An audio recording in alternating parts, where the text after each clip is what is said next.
Welcome back to Terror by the Bay. I'm David. Okay, House Republicans voted 216 to 207 to hold Attorney General Merrick Garland in contempt of Congress for refusing to turn over audio recordings of President Joe Biden's interviews with former Special Counsel Robert Hur, who was the person investigating Biden's handling of classified material and declined to bring charges against Joe Biden.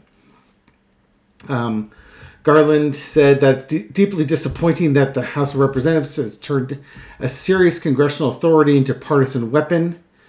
Now that the contempt resolution against Garland has succeeded, Mike Johnson will certify the report to the United States Attorney for the District of Columbia.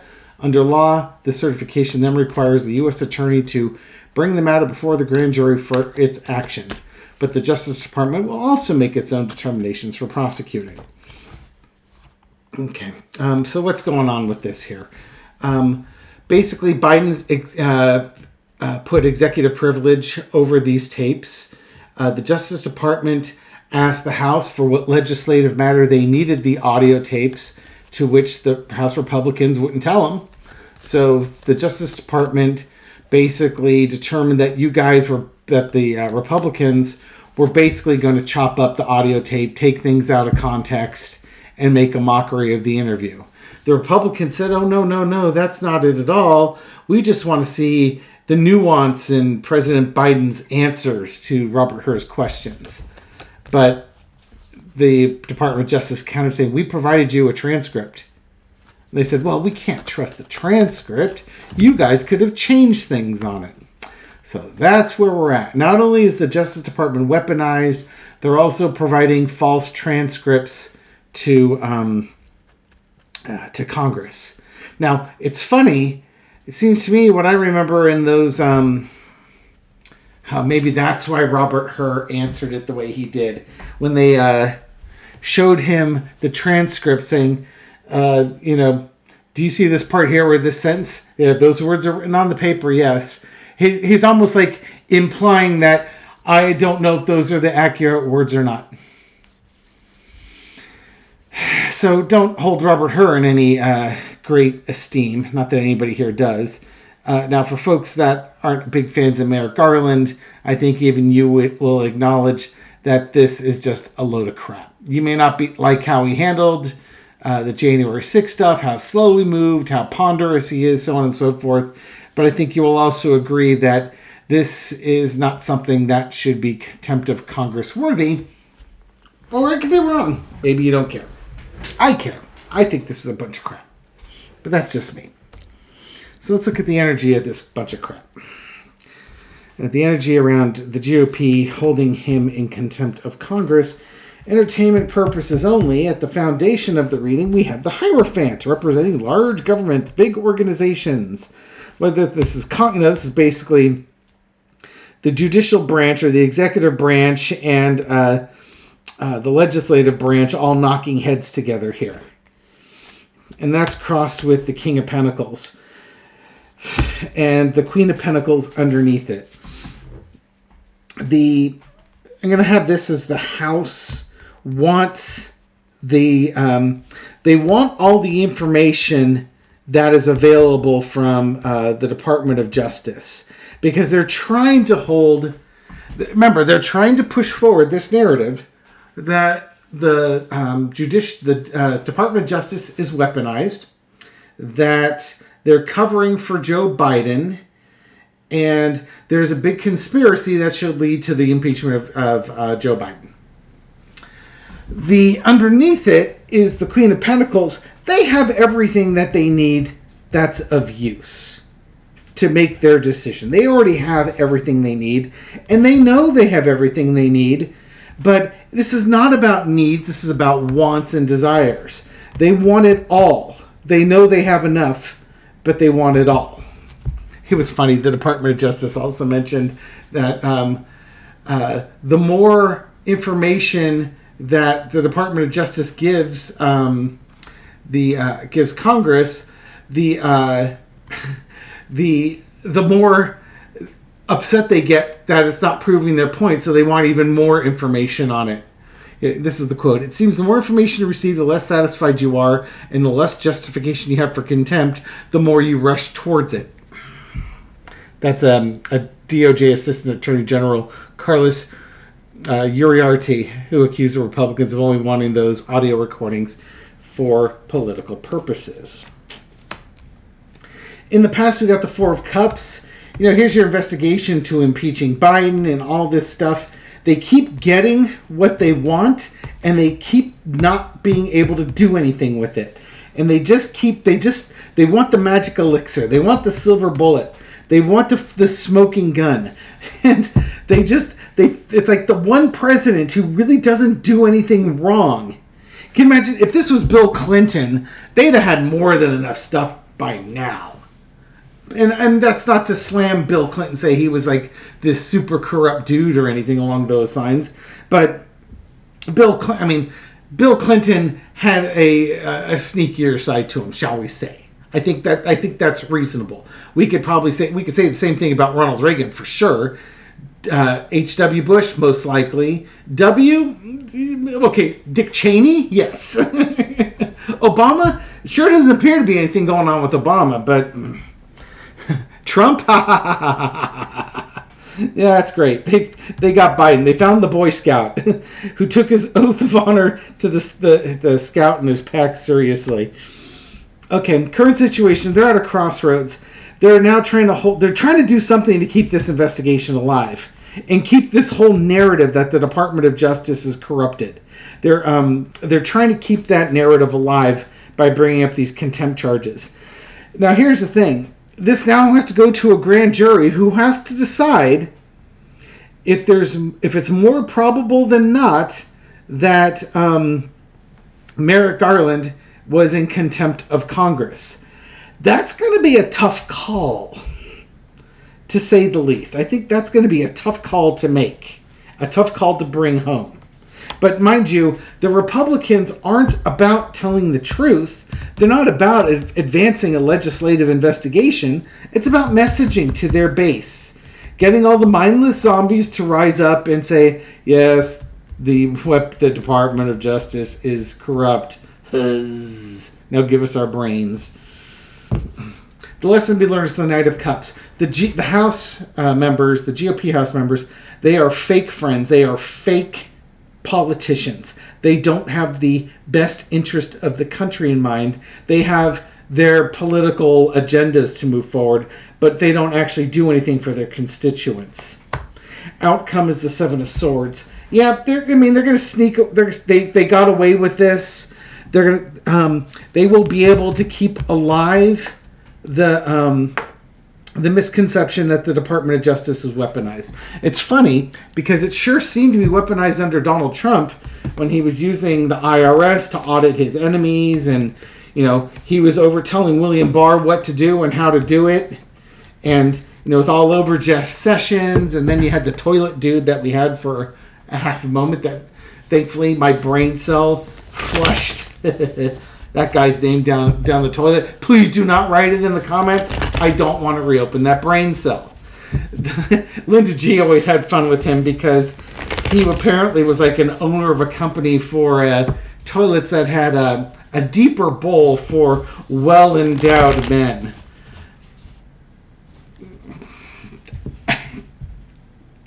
I guess.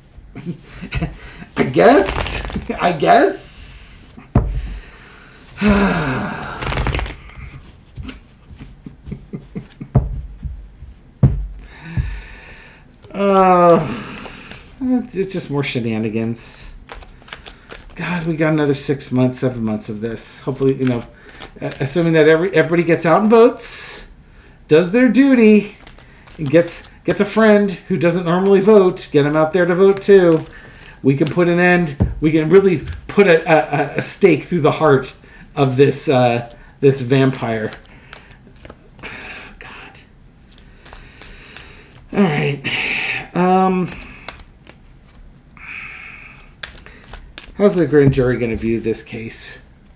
Or will this make it to a grand jury? If so, how's the grand jury going to view it? What's the energy around that? Ace of Wands. Yeah, there's going to be a push to move this in front of the grand jury. I think it's just, from the way I read the CNN article, this looks like it's the path forward here. Oh, speaking of path forwards, let's get a little bit of pimping done, shall we?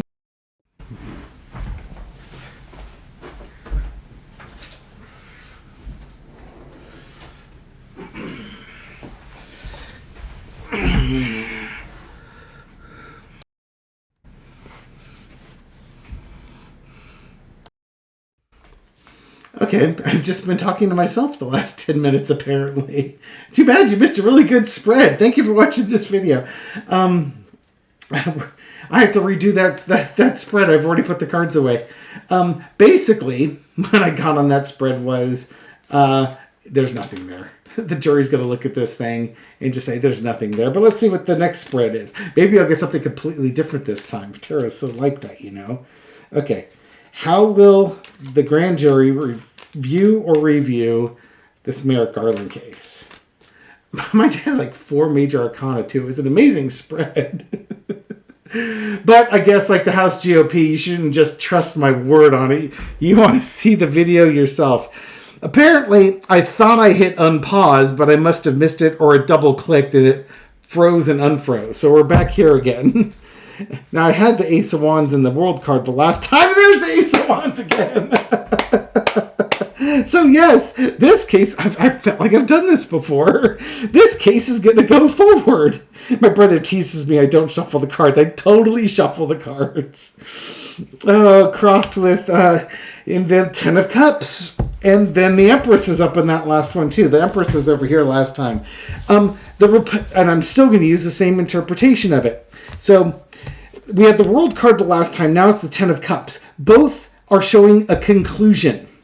In this case, the Republicans feel like they've done what they needed to do. They've shown the Department of Justice is weaponized, and now they're bringing it home. You know, it's their trophy that they just, you know, we shot the bear, and here's our bear head trophy. And now, of course, all the GOP is going to celebrate. Hooray! We got the big bad Merrick Garland. We beat him down with our big club. Oh, good. That means I made some off-color joke that you don't have to hear now. Yeah, so here we go, bring it to an end. But underneath the Empress, the GOP have been incredibly lazy and very, very entitled in this whole process, and that's not going to go unnoticed. This card was up here too. It was up in this position on the last one, looking like this. Now it's the King of Cups here. This is going to be Joe Biden. Joe Biden exercised his executive privilege over the audio recordings. This is about the interview of Joe Biden with Mr. Hur, and transcripts were provided. It wasn't good enough for the Empress. They demanded audio recordings. He said, no, you don't get to have them because it's my executive privilege to prevent you from having them. Oh, where are my pearls? I need to clutch my pearls. Does she have pearls? She kind of looks like she has pearls. Does she have pearls? Anyways, if she did, she'd be clutching them right now at all of this. Oh, the betrayal. This card did not come up the last time. The current situation is the Three of Swords. To me, this is kind of like the 3 branches of government not working together. Not that they have always worked smoothly, but they worked smoothly in times of need. And now it doesn't look like there's any version of time of need where these 3 branches of government can work together. You know, the executive branch, the judicial branch, and the legislative branch. In this case, you know, the House Republicans are saying that the judicial branch is weaponized by the executive branch, and they're trying to bring that home. And I think other than their argument of trust me, bro, they don't really have any evidence to back it up. Another 3. The overarching energy of this is the 3 of coins. So now this is going to have to go to a grand jury. They're going to assess it. I had the Hermit card underneath here the last time as they look into the information. We had the Judgment card in this position.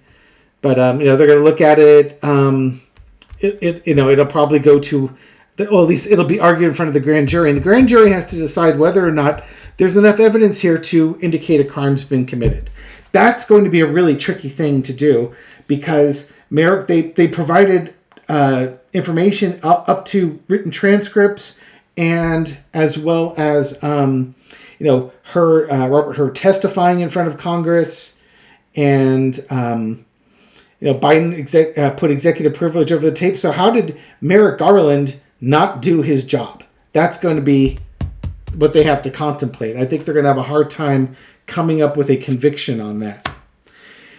The lesson to be learned is the death card. Just like I had the world card here, this case is coming to a close. This is not going to lead to a Merrick Garland indictment. He's not going to club Fed. He's not going to share cells and warm baths with Steve Bannon and Peter Navarro anytime soon or ever. This thing is over with. It's done and dusted. And the outcome is the Lover's card. I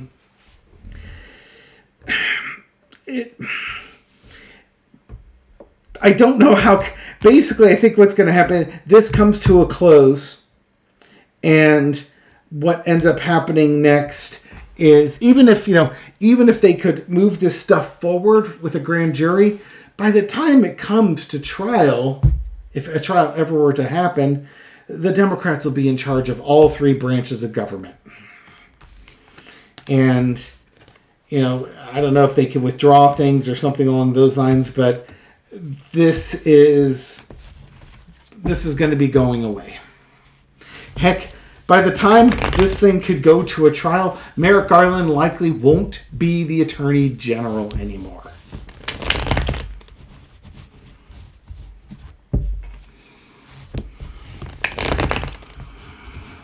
Maybe the death card is him resigning that position. We often talked about, Biden probably would like to replace Merrick Garland, and Merrick Garland could quietly resign, maybe sometime after the elections and before the new Congress is sworn in. Something like that might happen. So Merrick Garland might say, you know what? I've had enough of this job. I don't need to do this anymore. Yeah, that could probably it. That makes sense, because then the Lover's card at the end is bringing somebody new into the position. Okay.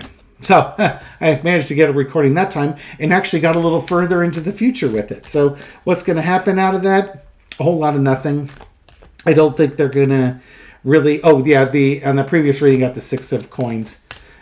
Have all these big charges, but really there's nothing there. Nothing really legally to work on. It's just crumbs. I think I don't think any charges will come to Merrick Garland. I think he'll have had enough at that point. He's going to want to step down, and that'll give Biden a chance to nominate his replacement. So everybody wins. Everybody wins. Isn't it great when everybody wins? I wonder who the next Attorney General is going to be. I think we'll leave it here. Keep it short and sweet, if 18 minutes is considered short and sweet. Thank you very much for watching my channel and supporting it. I appreciate it. Thank you very much for your likes, shares, comments, everything you do to feed the YouTube algorithm so that you can help this video get out to a wider audience. To folks discovering this channel recently or for the first time, welcome to the channel. Glad you found us. I hope you found this reading insightful, and I'll catch you on the next one. Take care.